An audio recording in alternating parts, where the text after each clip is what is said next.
So if we're going to create, we should be, the chief HR officer should be tasking the executive committee on what are you going to do, each of you individually, to create an environment where people want to work at your company years longer than they otherwise would have.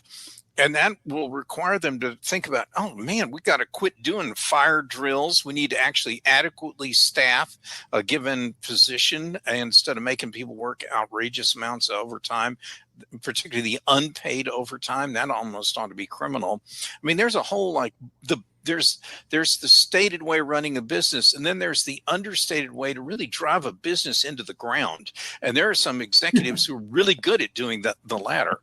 So I feel for the chief HR officer, but they're going to have these frank, come to Jesus kind of conversations if they're ever going to get some fundamental change done, because the chief HR officer didn't necessarily make the problem or make the situation, but it's the other executives who took that and made it much worse than it needs to be.